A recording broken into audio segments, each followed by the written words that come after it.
Welcome back to Pictish Shorts, the new podcast from the Pictish Art Society, the podcast where we introduce you to some of the interesting people of the Pictiverse by asking them an equally interesting 5 questions.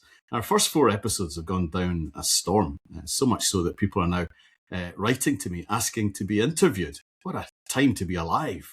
Anyway, our guest for episode 5 is archaeologist, photographer, crofting commission grazing officer, Dan MacLean, a veteran of some epic Pictish digs. And when I think of your work, Dan, I think of Burghead and your enthusiasm for sharing the progress there with people of all ages. So tell us, first of all, what does Burghead mean to you? Thanks for having me on, David. It's magic to be part of this. And Burghead is everything. It has everything. It is everything. Our initial work there, a lot of people had a lot of trepidation about what we were going to find. Had it been trashed by antiquarians, had the modern village obliterated the whole fort. Over the successive years, our understanding has become even greater. Our knowledge of building types is exponential now. It's just the risen of the different types of buildings and different types of structures that we've got at the fort, and the material culture side of things is absolutely unbelievable, especially after this year. There's a few things that we found this year which are pretty spectacular, and we've only really scratched the surface of a couple of those areas, and next year we'll be going back to really tackle these really fantastic little places. That would be really exciting. Fantastic, and I look forward to seeing you there. So let's get on with these questions. So first question is, what first got you interested in the Picts? Well, it's kind of by accident, really. Now, I'm from Bewley, which is in the heartland of Pictland, and we've got a local symbol stone, or 2 at least anyway, from Wester Balblair. But I knew nothing of the Picts throughout school.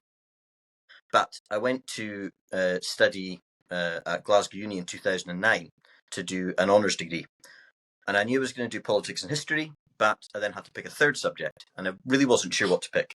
So I thought, well, I liked time team when I was in high school. And I was interested in history and stuff, and touched on bits and pieces. So I think, well, I'll just try archaeology. So I tried archaeology. Little did I know that this was the department that Leslie Alcock built when he became the head of archaeology in the late 70s. So yeah, politics was swiftly dropped. I wasn't really interested in that, and it was then history and archaeology which I focused on. But then, coming into our second year, we then had to do fieldwork as part of the thing to progress into the next year. So I had to do archaeology fieldwork, and I thought, what's this? I've got to go 3 weeks away and live in Perthshire. I had no idea what I was letting myself into, but it turned out it was the Surf Project, which was looking at Royal Fertiviate, the heart, one of the main areas of Pictish studies. And it turns out that the people that were running that were Steve Driscoll and Ewan Campbell, plus Cathy McIvor and Gordon Noble when he was still a pesky prehistorian. So, needless to say, those 3 weeks were formative. They were engaging.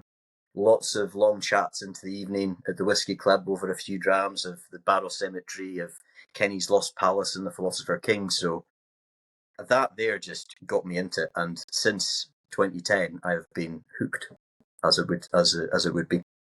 Fantastic. And Fortivia is a special place for me as well. It's a place where I put in my first major monument. So, it's nice to hear people talking about Fortivia and what it means to them. Okay, next question. What do you find most fascinating about the Picts? I think it's just where we are from a material culture standpoint now. When I started looking at the Picts, seriously about 10 years ago, our understanding wasn't what we have now. I mean, you think about all of the different scientific methods that we have to understand settlement types, to understand structures, to understand floors. We can actually tell now what types of activities were going on in certain buildings. And with the more work that we're doing, especially at sites like Burghead, we're able to contextualise old excavations. For example, at the Bruff of Bearsay, finding that incredible finger ring. Well, there's actually a mould at Bearsay for that exact ring.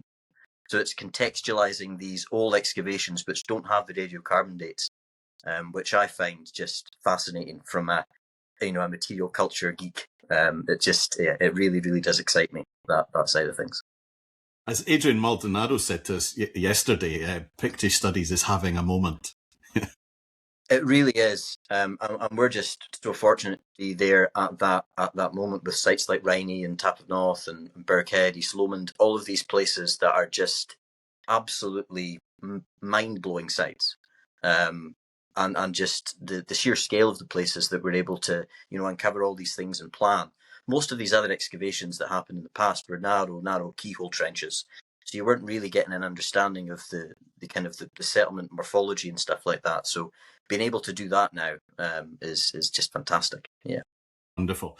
Okay, now I know you're going to have given this a fair bit of thought. So question 3, what's your favourite stone or artefact? Well, now, I hammed and I hawed. I thought about the Torvain silver chain, just because of where it is. It's the local one. It's the biggest one, and the biggest and the shiniest one. I thought about that, but then really it can only be one thing, and it's the masterpiece of Pictish art. It's the Nigg Cross-Slab. Nothing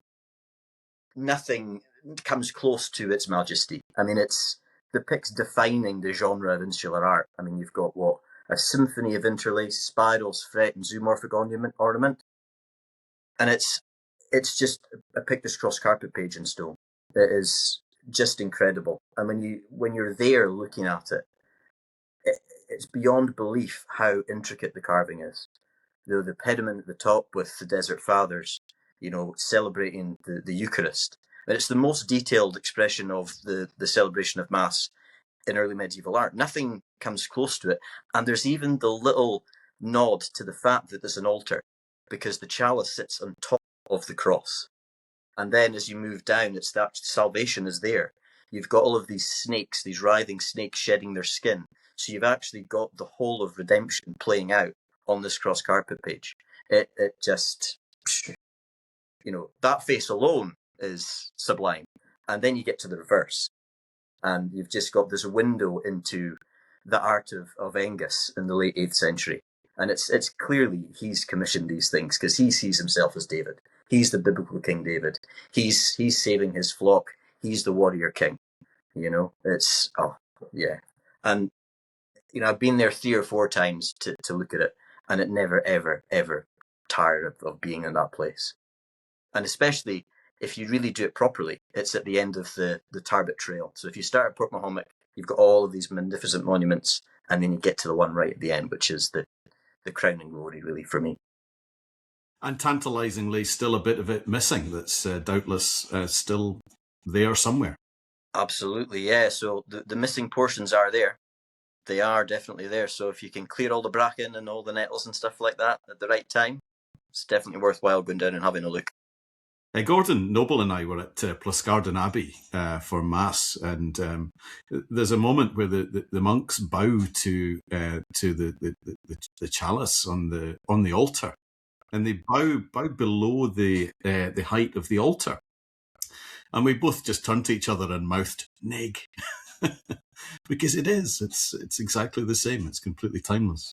It is absolutely that. That just makes the monument even more outstanding. It really is. And a small addendum, there are actually lozenges on the reverse.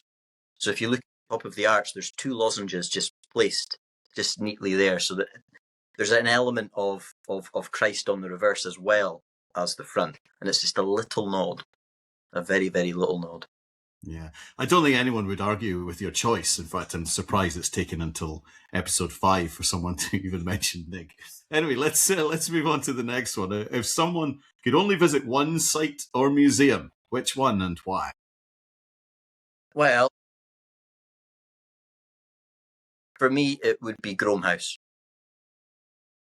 Groam House.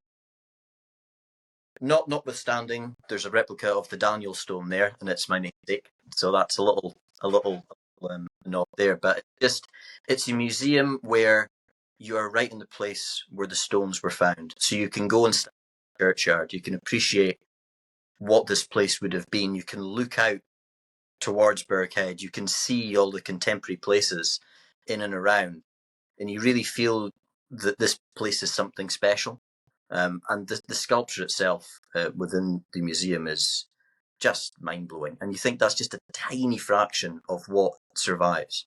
And it has literally everything. Every conceivable type of Pictish monument you could think of is there. And the Cross-Slab is just phenomenal. Standing inside, just gazing up at it, it's a magic place. And as well, it houses the George Bain collection too, so it's got something for everyone, really, to be honest. And my kids love being there, so. It is a cracker of a museum, but that Cross-Slab, when you look at the detail within the detail, it's absolutely show-off art. It's wonderful. And it's interesting because it's got the double discs. There is another place with a double disc, and that's Torgorm, which is also on the Black Isle. So there's a wee theme of these double discs. That's a very interesting thing. Yeah. I'll have to look into that. Okay, on to the last question, the stinker, right? Which lost stone or fragment would you most like to find? Right. So my thought process here was,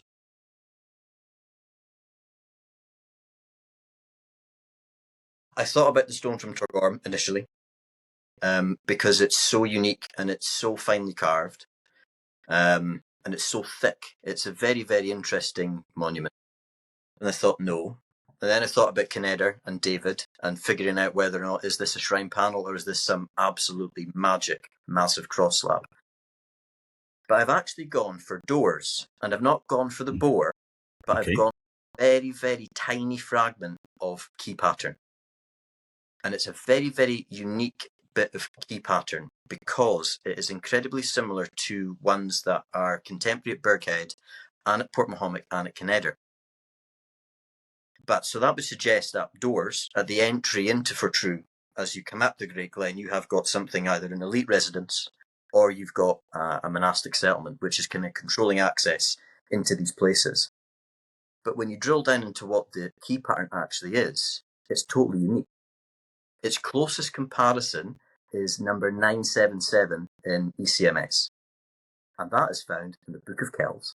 So there's yet another connection between Fortrue and Kells. But that pattern itself is actually found on folio 28V in one of the arches above Christ. So can you imagine what else is lying around at doors? And it's tiny. It's like 4 by 3 inches.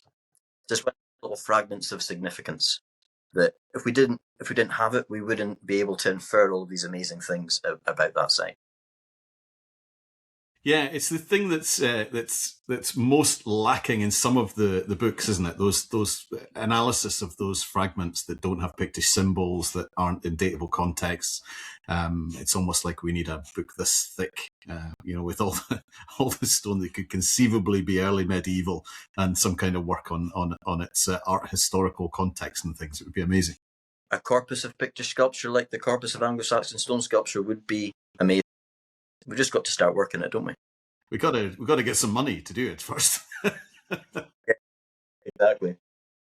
Well, listen, Dan, that's been absolutely fantastic, and thanks for taking your lunch break to have a chat with us.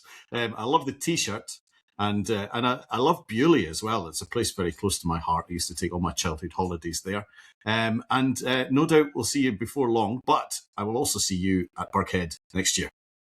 Yes, you will indeed. We look forward to having you there, David. Fantastic. Thanks, Dan. Cheers.